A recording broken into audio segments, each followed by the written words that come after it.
Hello, everybody, and welcome to DoubleTakeGamingLag.com's review show. We are your hosts, Mike and Matt. I am Mike. I'm Matt. And we are going to talk about a whole slew of games. Yes, I use the word slew. Man, I've been waiting to use that one for a while. We're going to talk about 8 games since our last show. In order, we're going to go through Until Dawn, Fallout 4, Assassin's Creed Syndicate, Rise of the Tomb Raider, Borderlands Episode 5, Life is Strange Episode 5, Star Wars Battlefront, and Call of Duty Black Ops 3. But before we do that, I would like to thank everybody who came out to our Extra Life campaign for our stream. We raised over 1,500 Canadian dollars. It was awesome. We had some troopers like Pat and Nanu who were literally with us for the entire 24 hours, and we couldn't have asked for a better turnout. We're four guys from a small town in New Brunswick, and we raised more than a whole whack of teams. So that made us feel really good. Literally been there, got the t-shirt because I'm wearing it right now. Yeah. But let's start off with talking about one of the games with our Extra Life campaign, which was Until Dawn. We did a full playthrough. And one sitting. We started that at when did we start that? At 10 o'clock. 10 o'clock at night. Went till about 5 in the morning. But it was awesome. Matt, what did you think of it? You were the one in control most of the time. I hated all the characters in the game, but I think that's part of the... It's supposed to be like that, I think. Part of the allure. As much as I didn't want to play it, I'd say it's in my top 3 for Game of the Year. It was a lot of fun. Fuck clowns, but... Clown punch. Hashtag clown punch, my friends. We got a whole bunch of people that were watching it that... Oh, yeah. But no, it was actually very well written. The characters, you either hated them or loved them. We had our own favorites, and unfortunately, I didn't keep those ones alive. I decided to kill those first. Those ones were killed, yeah. Everybody that we didn't like made it through. Not everybody. Not everybody, no. You like Sam. You got to like Sam. Sam was the one you wanted. Save the cheerleader, save the world. Yeah. Yeah, I kept saying it all stream long. I know. Absolutely. No, I think the tropes of all these characters, I mean, all the typical horror characters were there. You had the jock, you had the player, you had the, loose girl, you had the tough girl, you had the smart girl, it basically the whole band from Scooby-Doo was there, essentially. You had Daphne, you got Velma, you got Shaggy, all that stuff was there. But so would we recommend this to people? I'd say definitely give it a try, even if you don't like horror games. I don't like horror games, and I'm actually thinking about playing through a second time, seeing if I can keep them alive. Yeah, and find those missing collectibles. Yeah, it was a really, really fun experience. I would say for myself, if you're somebody who doesn't like to play through games multiple times, you may want to stay away from this because it is only a 7-hour game, but I would have to still say I'd recommend it, even though I'm not somebody who would play through it again, because 7 hours through that story, I would have that was fun to me. It was awesome. I think I liked it even more that we were doing it in a group and that we were doing it on stream and people could watch us react and stuff. And there's 45 minutes from the game missing, but for me, because I passed out at 4:30 in the morning. But let's move on to probably the biggest game, the one we've probably put the most time into in the past month, which is Fallout 4. Matt, I want to hear your thoughts on it because you're a big Fallout fan, and maybe you can explain to them exactly how you've been avoiding your game-breaking bug or working around it. Well, it is the most intensive of all the Fallout games so far. I'd say it's my second favorite, though I did really enjoy Fallout 2, even though it was over-the-top, PC, really old, bad graphics. I found the story was better written, but this one overall is a better game. I do have a game-breaking glitch in my save. I had 2 quests at the same time, which I've come to find out from doing a lot of research. That's how it is. Hopefully they'll get patched out. I won't have to start over. But I have been made, and anyone that's played Fallout knows what an essential character is. My character has become an essential character, so if I go down, I'm actually knocked out and they regain full health. So what I've done so that I can kind of alleviate that and still have the normal gameplay. Sometimes I do miss it, but I do quick saves all the time because you can actually quick save in the middle of a battle. And if I go down, I reload that quick save. I still use my stim packs like I normally would, so I'm playing the game as if I could actually die. The reason I wanted you to tell that story, though, is because Bethesda games are infamous for glitches, okay? But this one seems to have a lot more than what I experienced in, like, as an example, Skyrim, and that's saying something because it didn't even frickin' run on PS3. But I'm still loving the game. I've probably put over I know I've put over 30 hours, maybe even close to 40 hours into Fallout 4 now.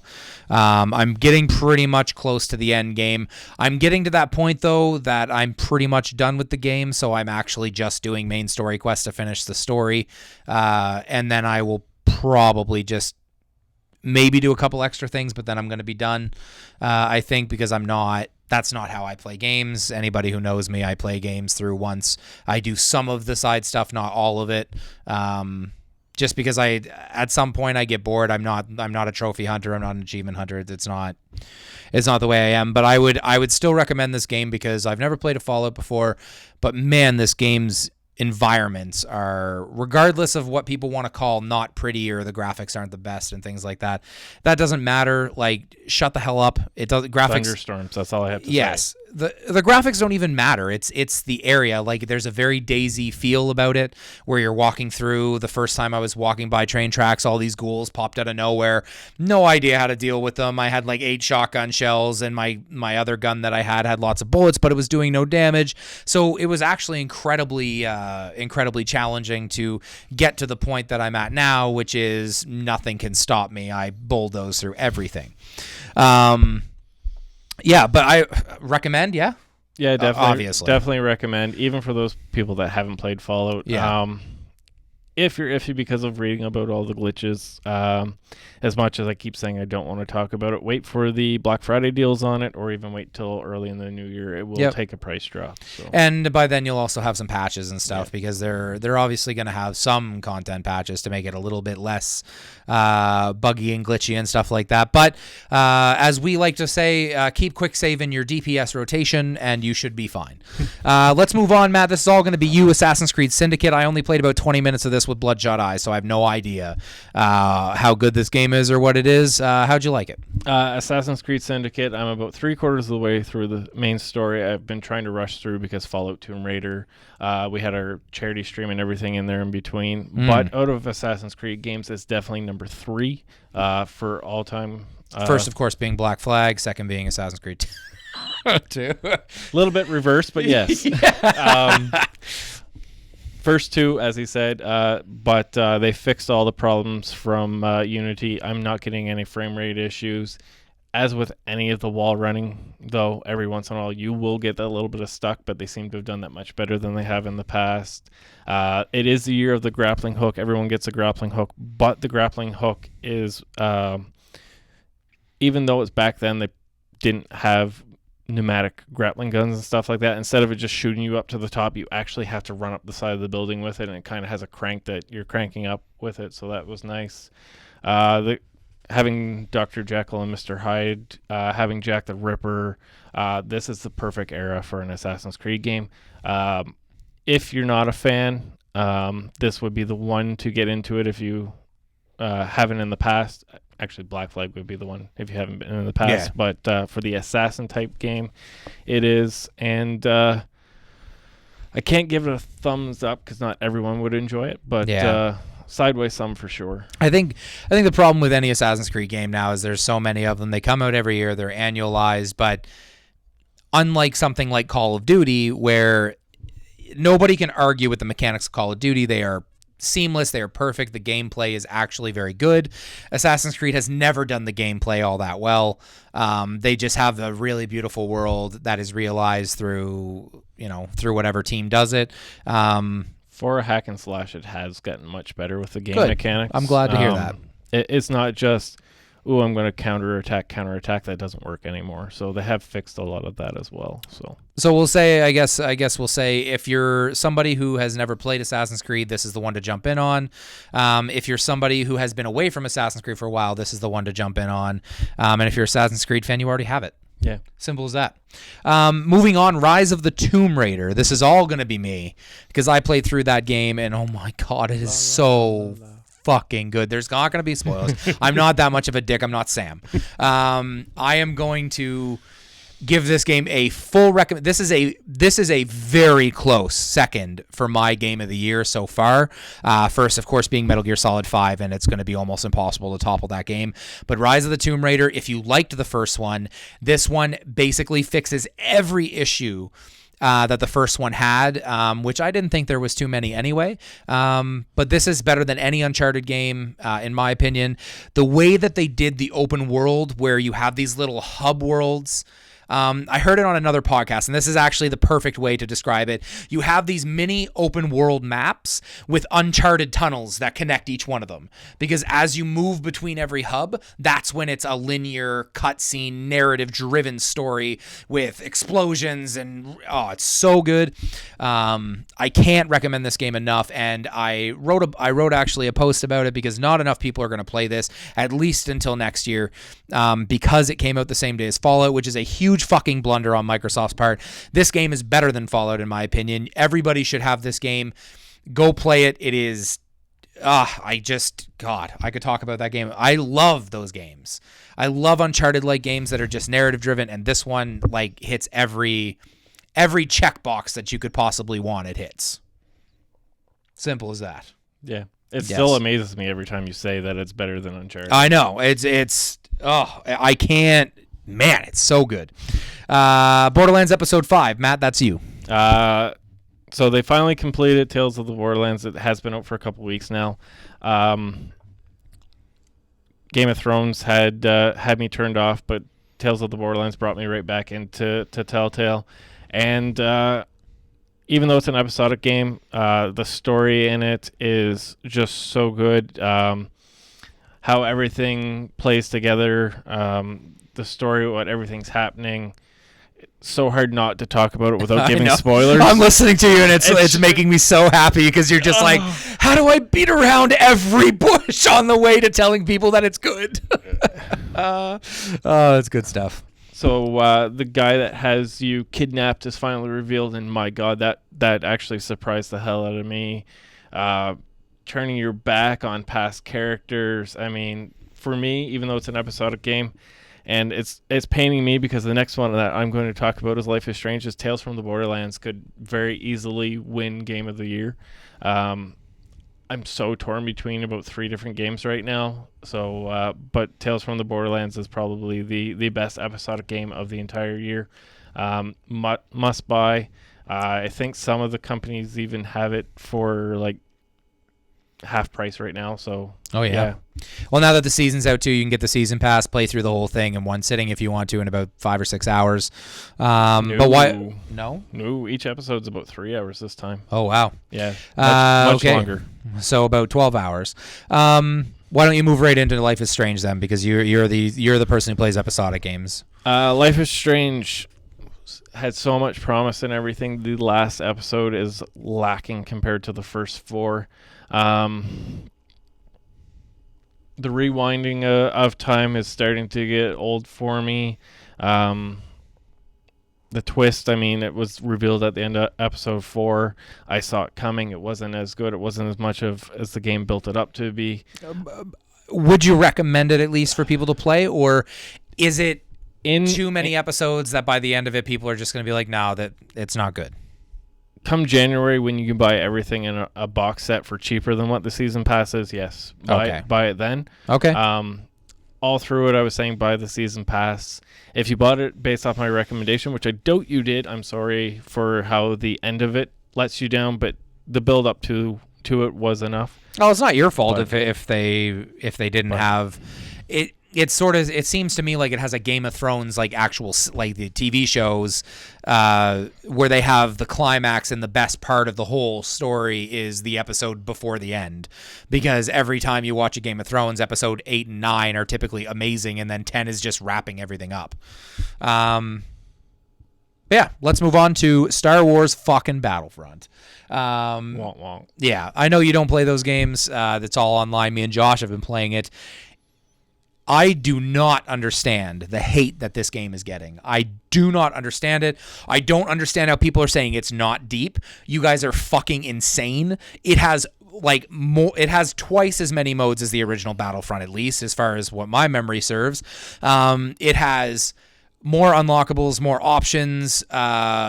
Yes, it's definitely feels different than the original ones, and that's fine. But the reality is I like the fact that I can do first person or I can do third person.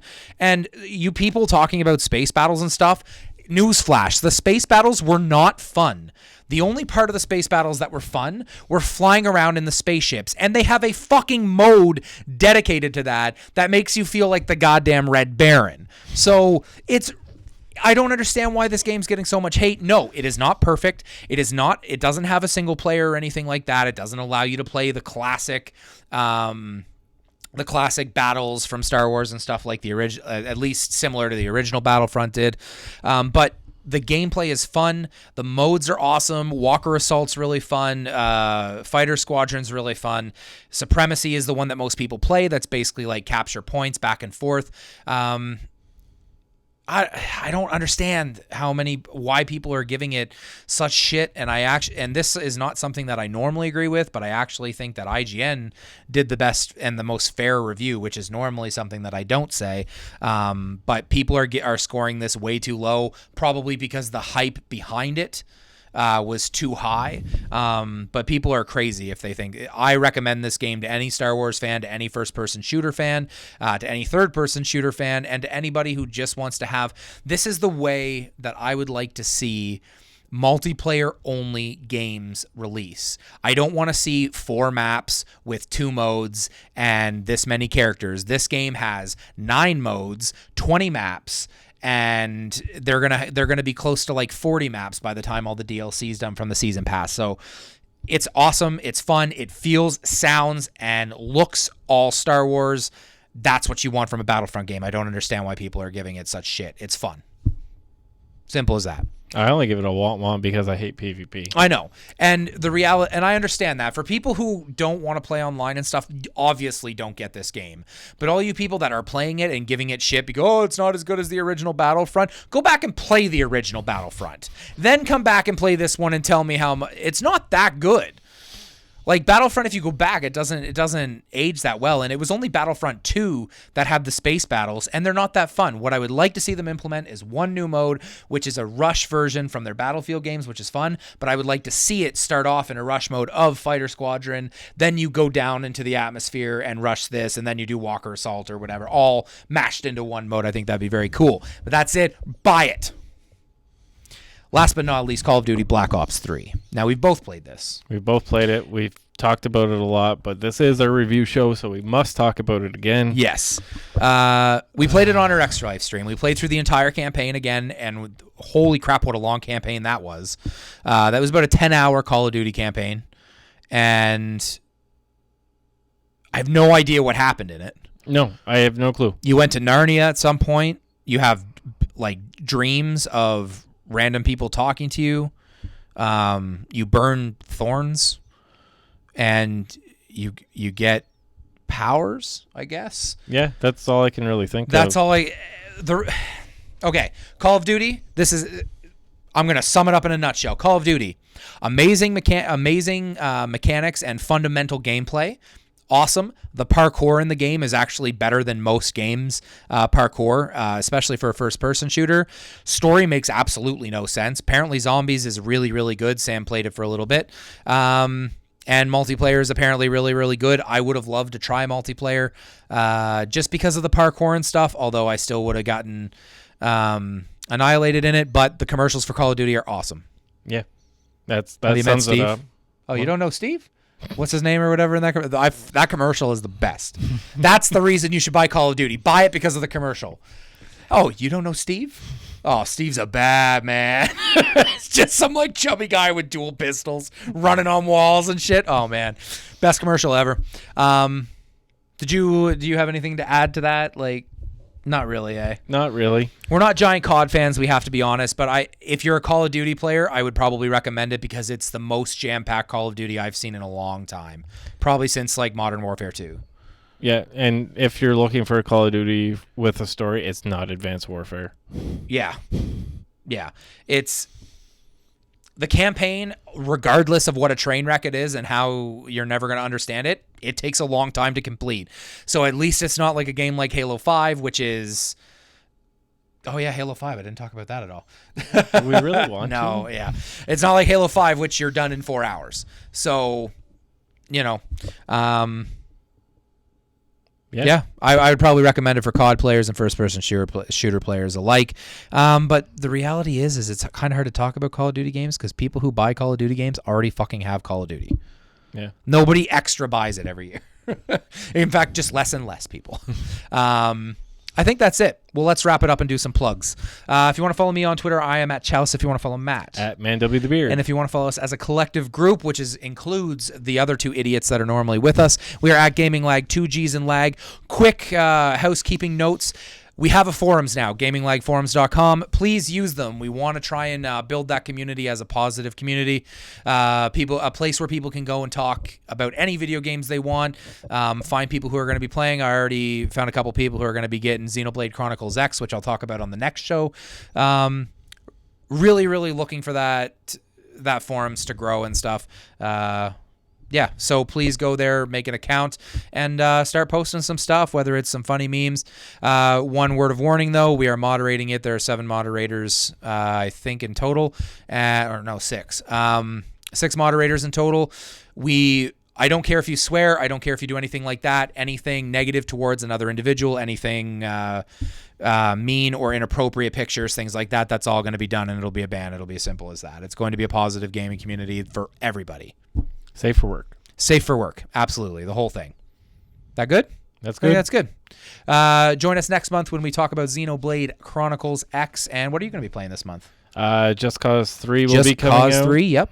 There'll probably be some other stuff. There's probably some little games. I'll probably talk a little bit about Super Star Wars because that just hit the PS4. And who knows? Maybe some PS2 games. Maybe. We'll see what happens at PSX. That's Gaming Lag Out. Thank you very much.